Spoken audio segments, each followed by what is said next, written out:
बिस्मिल्लाहिर्रहमानिर्रहीम अस्सलाम वालेकुम स्टूडेंट्स। आज की इस वीडियो में हम जॉन मिल्टन के बहुत ही famous sonnet on his blindness के अंदर जो इंपॉर्टेंट शॉर्ट क्वेश्चंस हैं उनको डिस्कस करेंगे। इससे पहले हमने इस सोनेट का, जिससे सोनेट 19 भी कहा जाता है, इसकी समरी को डिस्कस किया था, टेक्स्ट को लाइन बाय लाइन इसकी एक्सप्लेनेशन की थी और उसके साथ ही मेजर थीम्स को भी देखा था अच्छे तरीके से।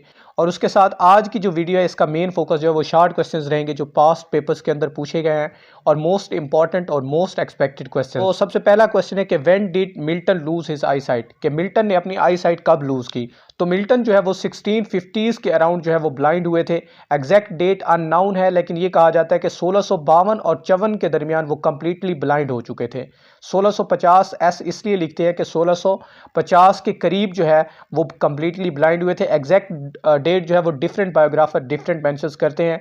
सो हम इसका आंसर लिखेंगे कि Milton lose his I site completely in 1652, कि मिल्टन ने अपनी आई साइट कंप्लीटली लूज की थी 1652 के अंदर। मिल्टन जो है वो ग्लूकोमा की वजह से उनके आई साइट जो है लूज हुई थी। ग्लूकोमा आंखों की एक बीमारी है। And whose blindness, second question के whose blindness does the poem refer, कि पोएम जो है किसकी ब्लाइंडनेस की तरफ इशारा करती है। तो ऑन हिज ब्लाइंडनेस सोनेट का मतलब भी यही है कि उसने अपनी ब्लाइंडनेस के ऊपर लिखा, तो ये मिल्टन या पोइट की ब्लाइंडनेस की तरफ रेफरेंस है। तो हम इसका क्वेश्चन का आंसर लिखेंगे the poem refer to the poet's Milton's blindness, के मिल्टन की ब्लाइंडनेस की तरफ ये पोएम इशारा करती है।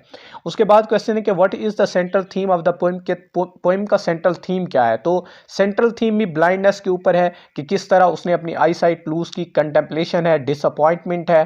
तो हम लिखेंगे the central theme of the poem is the speaker's contemplation, कि उसकी अपनी सोचो विचार है ऑफ हिज ऑन ब्लाइंडनेस, उसकी ब्लाइंडनेस के ऊपर।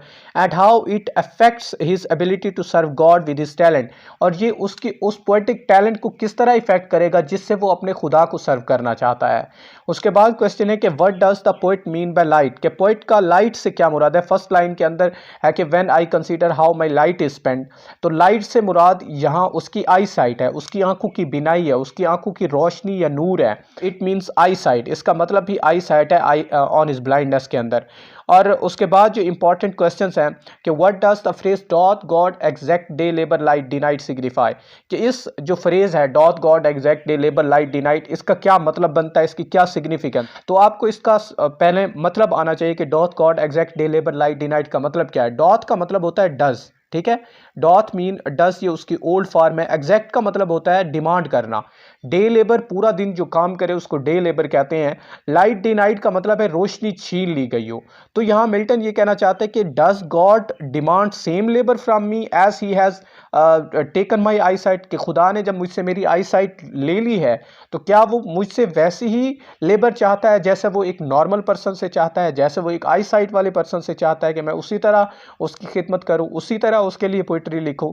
तो फिर इसका हम आंसर लिखेंगे the line suggest that does God demand same effort, क्या गॉड जो है वो सेम एफर्ट डिमांड करता है फ्रॉम ब्लाइंड पर्सन, एक ब्लाइंड पर्सन से, as demand from the normal human being, जिस तरह वो नॉर्मल ह्यूमन बीइंग से जो है डिमांड करता है। आगे कहते हैं कि how does Milton console himself at the end of poem, कि मिल्टन पोएम के एंड पे अपने आप को किस तरह सहारा देते हैं, किस तरह वो अपने आप को कंसोल करते हैं।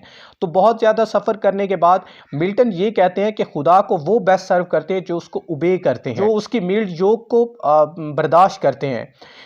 Him by patiently carrying out his order, और वो जो खुदा के ऑर्डर को मानते हैं, जो खुदा के हुक्म को बजा लाते हैं, जो खुदा की सफरिंग्स और खुदा की दी हुई छोटी छोटी मुसीबतों और परेशानियों को बर्दाश्त करते हैं, वो खुदा को बेस्ट सर्व करते हैं, खिदमत करते हैं। आगे पूछते हैं कि how does Milton compare himself through the word talent, कि मिल्टन ने किस से अपने आप को वर्ड टैलेंट कहकर जो है कंपेयर किया। तो वर्ड टैलेंट एक्चुअली रेफरेंस है मिल्टन के पोएटिक टैलेंट की तरफ। एक्चुअली ये बाइबल की तरफ एक स्टोरी न्यू टेस्टामेंट के अंदर है कि एक बादशाह जो है वो अपने 3 सर्वेंट्स को 3 किस्म के डिफरेंट टैलेंट्स देता है। उनमें से एक पर्सन जो है अपना टैलेंट यूज़ नहीं करता। जब वो वापस आता है बादशाह तो उससे वो टैलेंट भी छीन लेता है और उसे सख्त सज़ा देता है। तो मिल्टन भी कहता है कि जब मेरा ये टैलेंट, पोएटिक टैलेंट मेरे अंदर यूजलेस पड़ा रहेगा तो खुदा जब मुझसे पूछेगा और मुझसे हिसाब लेगा, लेस्ट ही रिटर्निंग चाइल्ड का फ्रेज वो यूज़ करते हैं, तो वो मुझे चाइल्ड करेगा, मीन वो मुझे इसके ऊपर पनिश करेगा। तो ये इसका जवाब है कि Milton thinks that he is like the third servant of the parable of talent, कि उस पैराबल ऑफ टैलेंट या टैलेंट की जो स्टोरी बाइबल के अंदर है उसके थर्ड सर्वेंट की तरह है, जो अपना एक टैलेंट अपने पास गोल्ड कॉइन का रख लेता है, अपनी ज़मीन के अंदर छुपा लेता है, फिर जब उसका बादशाह वापस आता है तो वो उसे सख्त सज़ा देता है। आगे क्वेश्चन है कि why Milton lament his blindness, कि अपनी ब्लाइंडनेस के ऊपर वो क्यों लेमेंट कर रहे हैं, क्यों उसके ऊपर अफसोस कर रहे हैं, क्यों डिसअपॉइंट हैं। तो मिल्टन इसलिए परेशान है कि वो चाहते हैं कि खुदा को मैं सर्व करूं, बहुत ज़्यादा पोइट्री लिखूं उनके लिए, लेकिन वो जब ब्लाइंड होंगे तो वो सोचते हैं कि शायद वो अपने इस पोएटिक टैलेंट को सर्व नहीं कर पाएंगे, इस पोएटिक टैलेंट से खुदा की खिदमत नहीं कर पाएंगे। और आगे कुछ important questions, who is the maker, maker कौन है, God is the maker, everyone knows, how does Milton wish to serve the maker, कि मिल्टन किस तरह सर्व करना चाहता है। तो मिल्टन अपने पोएटिक टैलेंट को, पोएटिक गिफ्ट को इस्तेमाल करके खुदा को सर्व करना चाहता है। How can one serve God best, किस तरह एक बंदा बेस्ट तरीके से सर्व कर सकता है मिल्टन के अकॉर्डिंग गॉड को। तो गॉड की विल को, गॉड की मिल्ड योग को कबूल करने के बाद ही एक पर्सन जो है वो कंप्लीटली खुदा को सर्व कर सकता है। उसके बाद क्वेश्चन है कि who are thousands who work at God's bidding, कि गॉड की कमांड के ऊपर वो थाउजेंड्स कौन है जो उसका हुक्म बजा लाते हैं। तो वो आपको पता है एंजल्स हैं, जो खुदा के मिनिस्टर्स हैं, जो खुदा के जो है एक बाइडिंग के ऊपर जो है वो poster over the land and oceans, land और ओशन के ऊपर उड़कर खुदा के हुक्म को बजा लाते हैं। What type of sonnet on his blindness, कि ऑन हिज ब्लाइंडनेस किस तरह का सोनेट है। तो ये एक पेट्रार्कन सोनेट है। पेट्रार्कन सोनेट के दो पार्ट होते हैं, एक ऑक्टेव होता है, दूसरा सेस्टेट होता है। ऑक्टेव के अंदर पहली 8 लाइनें और सेस्टेट के अंदर 6 लाइनें, टोटल 14 लाइन्स की किसी भी पोएम को सोनेट कहते हैं। इसके ऊपर कंप्लीट वीडियो भी मौजूद है। उसके बाद on his blindness is Petrarchan, या इसको इटालियन सोनेट भी कहते हैं, कि पेट्रार्क जो है वो भी एक इटालियन पोइट थे, तो उनके मॉडल के ऊपर। इसके मुकाबले में शेक्सपियरियन सोनेट होता है जिसके अंदर 3 क्वार्टरेन और एक फाइनल कपलेट होता है। What does Milton mean bye अरी हाफ माई डेज, के मिल्टन अरी हाफ माई डेज से क्या मुराद है। अरी हाफ माई डेज का मतलब ये है कि before half of my days, कि अभी तक तो मैंने अपनी आधी जिंदगी भी नहीं गुजारी और खुदा ने मुझसे मेरी आई साइड जो है वो ले लिया 44 ईयर की एज में। ये मिल्टन शुरू के अंदर कहते हैं। और आगे है कि who best bear his mild yoke, what is the mild yoke, mild yoke क्या है। ये जेंटल रूल ऑफ गॉड है, खुदा की विल है, खुदा की छोटे छोटे जो मुसीबतें या परेशानियां, जो खुदा के इम्तिहान होते हैं, उनको मिल्ड योग कहा गया है यहाँ।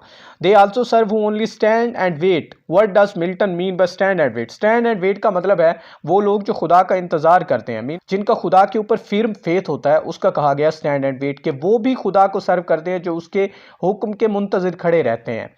Means remain in faith and devotion to God, जिनका खुदा के ऊपर यकीन होता है, डिवोशन होता है। ये क्वेश्चंस आंसर थे। आई होप कि ये कंप्लीट आपको इसका आइडिया होगा। इसका मीन अगर कोई भी क्वेश्चन आएगा आप अटैम्प्ट कर लेंगे। इसी तरह हम जो है तमाम जो इंपॉर्टेंट पॉइंट्स हैं उनको ऐसे ही डिस्कस करते हैं। Thank you so much. अल्लाह हाफिज़।